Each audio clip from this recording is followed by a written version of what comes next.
Hello friends, welcome to my YouTube channel. आज हम शुरू करेंगे कंप्लीटनेस प्रॉपर्टी ऑफ आर यानी कि रियल नंबर्स से।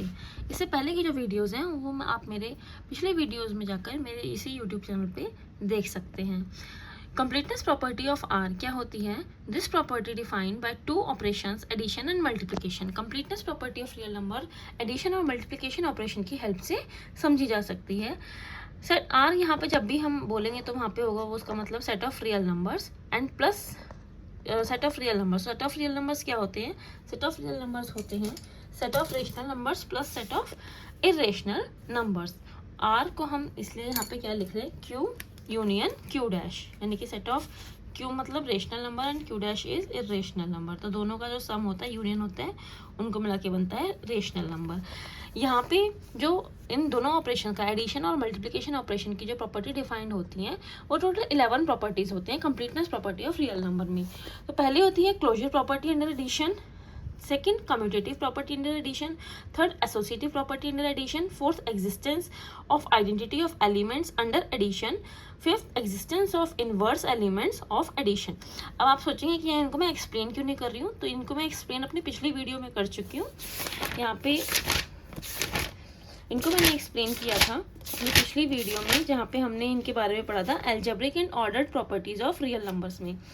उसमें भी यही सारी थी, closure property, associative property, existence of identity under addition, existence of additive inverse, commutative under addition, then closure property of multiplication, associative under multiplication, existence of identity under multiplication, and existence of multiplicative inverse of a non-zero element, then commutative property under multiplication, and then distributive property.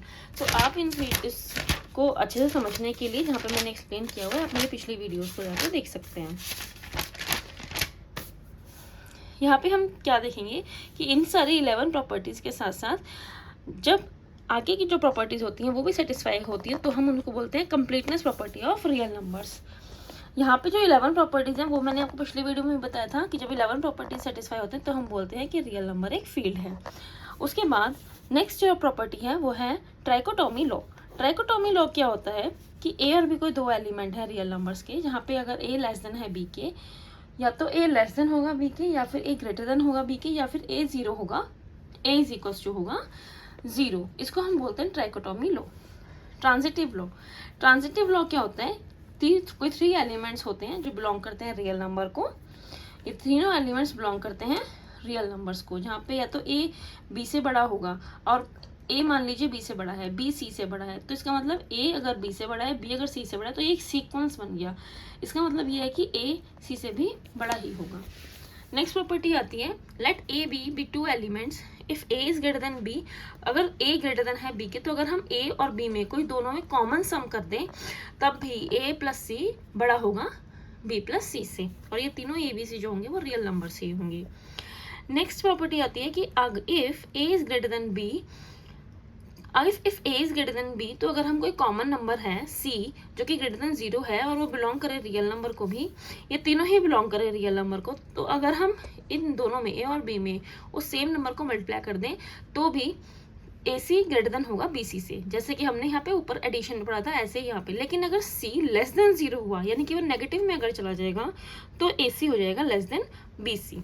यहाँ पे मैंने example भी लिख रखा है, जैसे मान लो कोई दो नंबर है 3 into two, that will be less than 5 into two. लेकिन अगर हम जो टू कॉमन नंबर है अगर ये नेगेटिव कर दे तो 3 into minus two will be greater then 5 into minus two.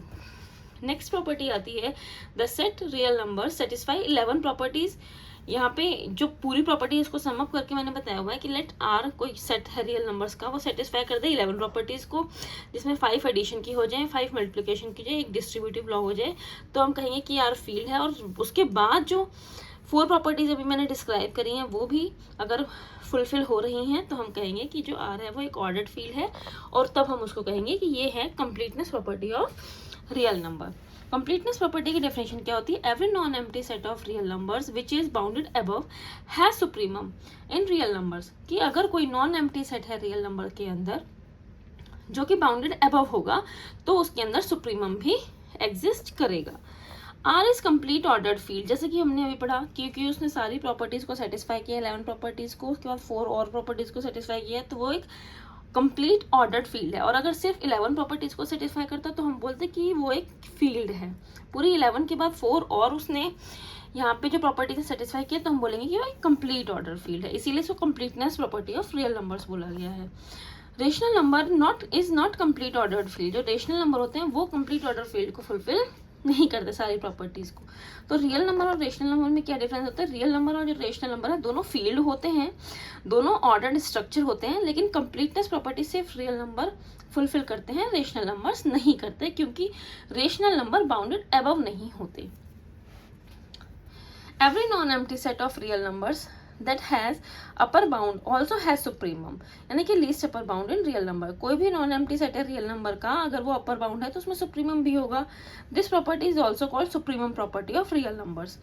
Thus R is an ordered field which satisfy completeness property। तो हम कह सकते हैं कि R एक ordered field है जो कि satisfy करती है completeness property को, so it is complete ordered field, और इसीलिए वो एक complete ordered field होगी। ये थी कंप्लीटनेस प्रॉपर्टी। आगे हम पढ़ते हैं Archimedean property of real numbers. Statement, let x and y be two positive real numbers, then there exists a positive integer n such that n y will be greater than x। कोई दो positive real numbers हैं x और y, और कोई positive integer भी है n। तो अगर हम किसी भी एक में उस पॉजिटिव इंटीजर को मल्टीप्लाई कर दें तो उनका जो मल्टीप्लीकेशन होगा वो होगा greater then that other real number. इसका यहाँ पे प्रूफ दिखा हुआ है। तो अगर आप DSSB की तैयारी करें तो आपको प्रूफ की इतनी ज़्यादा कोई ज़रूरत नहीं है, लेकिन फिर भी आप एक बार इसको गो थ्रू कर सकते हैं, ये ज़्यादा मुश्किल भी नहीं है। मैं यहाँ पे अपने नोट्स में शो कर देती हूँ आपको। देखो, आपको मेरे ना ये वीडियो देखने का क्या फ़ायदा है कि आप अपने नोट्स साथ साथ प्रिपेयर कर सकते हैं, जैसे मैंने प्रिपेयर करे हुए हैं। इन नोट्स का ना लास्ट टाइम पे बहुत फ़ायदा मिलता है कि आपको जब प्रैक्टिस आपको करनी होती है, जब रिवीजन आपको करनी होती है, तो आप साथ साथ इन रोज नोट्स को ही पढ़ेंगे और क्वेश्चंस को सॉल्व करेंगे, तो आपकी बहुत हेल्प मिलती है। फिर आपको बहुत सारी बुक्स में, बहुत सारी कॉपीज रजिस्टर्स में इधर उधर देखना नहीं पड़ता, वीडियोस नहीं बार बार देखनी पड़ती हैं। आप सीधा नोट्स को देखो, अपना रिविजन करो और क्वेश्चन को सॉल्व करो। उसके बाद आती है कोरोलरी 1। तो आर्किमिडियन प्रॉपर्टी में की फर्स्ट कोरोलरी है, if x is any positive real number then there exists a positive integer n such that n will be greater than x। अगर x कोई पॉजिटिव रियल नंबर है और a exist करता है कोई पॉजिटिव इंटीजर n, तो आप कह सकते हैं कि जो n होगा वो होगा ग्रेटर देन 1। तो आप यहाँ पे ये कह लीजिए कि जैसे हमारे पास प्रॉपर्टी थी, यहाँ पे इसका मैंने देखो प्रूफ भी करके बताया कि मान लो अगर कोई प्रॉपर्टी थी जैसे आर्किमिडियन की ny is greater than x, अगर y को हम 1 लेट कर ले तो n इज ग्रेटर देन हो जाएगा x। तो यही यहाँ पे इन्होंने कोरोलरी के रूप में इसको दे दिया है, कोरोलरी के रूप में। कोरोलरी 2 कहती है, let x be any real number and y be positive real number, then there exist positive integer n such that n y will be greater than x। x कोई रियल नंबर है, y भी कोई positive real number है, तो इन्होंने वो definition को ही दोबारा कोरोलरी 2 के रूप में यहाँ पे दे दिया है। नेक्स्ट है, इसका प्रूफ इन्होंने क्या बताया हुआ है कि अगर कभी मान लो x ग्रेटर देन 0 हो और x कोई पॉजिटिव रियल नंबर है। अच्छा, इसमें डिफरेंस क्या है डेफिनेशन में और इसमें, कि इसमें कहा है x भी any real number and y भी पॉजिटिव रियल नंबर। यहाँ पे x कोई भी रियल नंबर हो सकता है, जरूरी नहीं है पॉजिटिव ही हो, लेकिन डेफिनेशन में x एंड y दोनों ही पॉजिटिव रियल नंबर थे। या इन्होंने कहा है x अगर कोई भी रियल नंबर है और y पॉजिटिव रियल नंबर है तो कोई एक ऐसा इंटीजर n एग्जिस्ट करेगा जो n y greater than x को प्रूव करेगा। जैसे कैसे करेगा ये हम देख लेते हैं।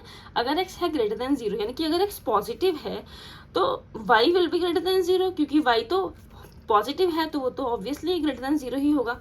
तो by Archimedean property n y is greater than x, अगर दोनों ही पॉजिटिव हैं तो obviously n y greater than x हो जाएगा। अब कि सेकंड आता है, जब x जो है अगर वो लेस देन 0 होगा और वो नेगेटिव में हो तो हम क्या करेंगे, तो हम लेट कर लेते हैं n को 1।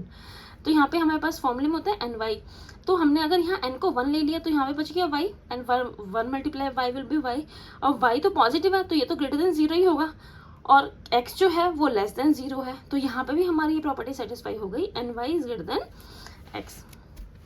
नेक्स्ट कोरोलरी है, for any real number x there is a positive, there exist a positive integer n such that n will be greater than x। अगर हम लें y is equal to 1 in corollary 2 में तो हमारे पास आ जाएगा n will be greater than x।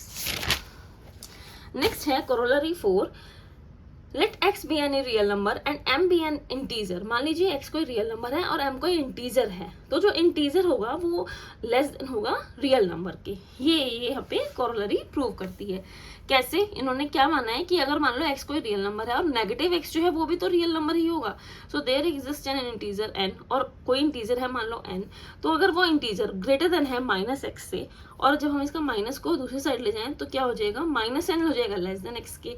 -n को हमने m मान लिया, तो ये m क्या हो जाएगा, लेस देन x। ये कोरोलरीज आपको याद रखनी है क्योंकि इनके बेस पे क्वेश्चंस आते हैं घुमा के।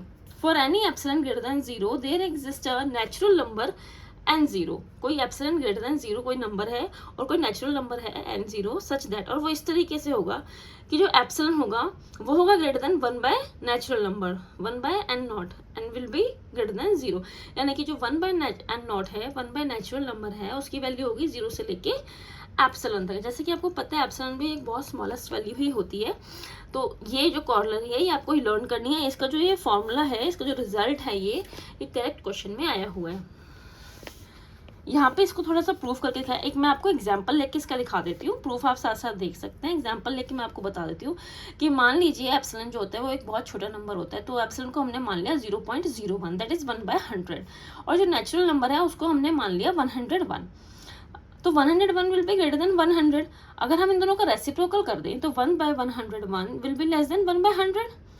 1/101 विल बी लेस देन, हम 1/100 को हमने क्या मान लिया, एप्सिलॉन मान लिया, क्योंकि बहुत छोटी वैल्यू है तो हमने इसको एप्सिलॉन मान लिया। तो हमारे पास ये क्या हो गया, 1/n0 will be less than epsilon. तो हमारे पास ये प्रॉपर्टी जो है हमने यहाँ पे प्रूव कर ली है। नेक्स्ट है corollary 6। For any real number x there exist 2 integers m and n such that m will be less than x will be less than n।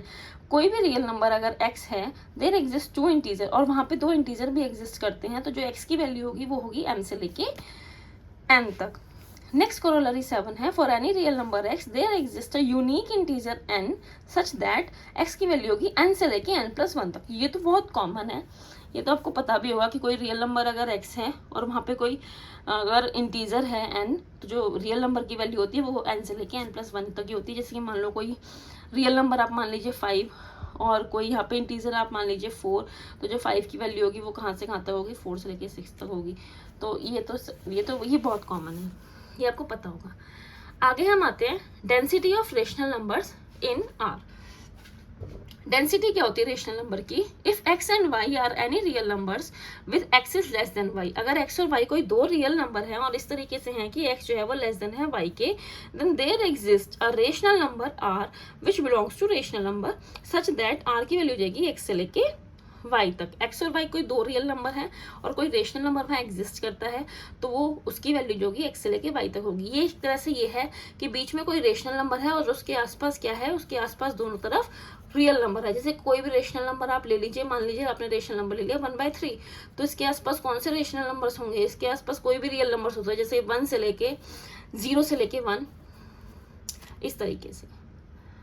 If x and y any real number with x is less than y, then there exists irrational number z। irrational number के case में भी यही वाले case बनेगा कि जो irrational number की value होगी वो भी एक रियल नंबर से लेके दूसरे रियल नंबर के बीच में ही एग्जिस्ट करेगी। इसको हम कहते हैं density of rational number in R। ये सारे टॉपिक्स बहुत इंपॉर्टेंट है। ये सारे टॉपिक्स ही DSSB में, यूपी में, LT ग्रेड में और TGT PGT के एग्जाम्स में, RPSC ग्रेड 1-2 में आते रहते हैं। ये छोटे छोटे टॉपिक्स हैं लेकिन इंपॉर्टेंट टॉपिक्स हैं। ये नेमिंग से आते हैं, इनमें से जो क्वेश्चन आते हैं ना, डायरेक्ट या तो नेम से रिजल्ट पूछ लिया जाता है या फिर रिजल्ट से नेमिंग से नेम पूछ लिए जाते हैं।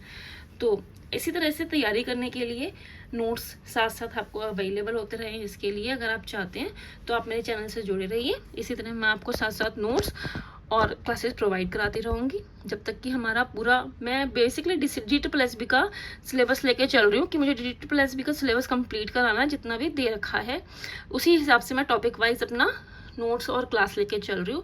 अगर आप चाहते हैं तैयारी करना तो आप मेरे चैनल के साथ जुड़े रहिए, उसको लाइक और सब्सक्राइब करिए। Thank you.